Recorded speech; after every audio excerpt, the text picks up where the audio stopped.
is an American? America. The new dawn of American leadership.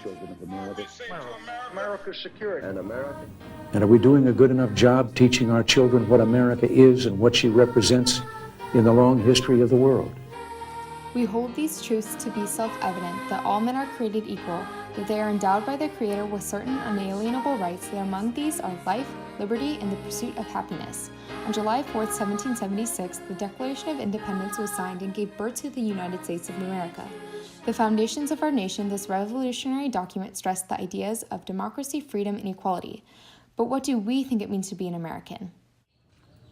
Indeed, countless testaments reveal that the U.S. was the golden haven for the American dream, where liberties and opportunities were ensured for all, not oppression.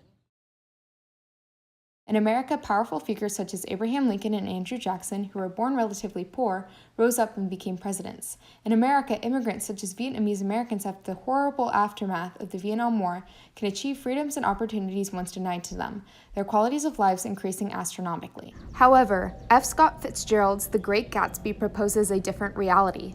Attempting to rise and achieve means to beat on, boats against the current, borne back ceaselessly into the past.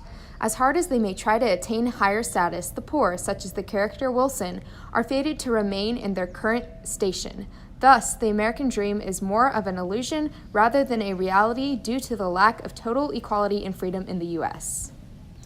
Slavery festered like a blemish on the young teenage face of America until 1865. Even after America matured, grandfather clauses, poll taxes, and Jim Crow laws kept African Americans in a state of disenfranchisement, and a cycle of poverty and inferior treatment still denied the freedoms they were supposedly endowed. Deeply embedded racism and discrimination tarnished the American image for centuries after we abolished slavery. In contemporary years, a study done by the National Bureau of Economic Research found that simply having an African American sounding name makes it harder for those individuals to find a job. How can a nation that promises freedom and equal opportunity bar its citizens from employment simply because of their name? Beyond American-born citizens, immigrants are often discriminated against and kept from achieving the dreams cultivated by American promises. The Chinese Exclusion Act of 1882 and Executive Order 1966, which incarcerated Japanese Americans into concentration camps during World War II, displays our inherent paranoia against immigrants, viewing them as dangerous foreigners who threaten the natives' culture and jobs, instead of as crucial assets to the melting pot America supposedly is. Today, history repeats itself as internment camp survivors protest against the incarceration of women and children from Central America at the South Texas Family Residential Center, which Satsuki Aina felt was the perpetuation of the inhumane treatment of innocent human beings.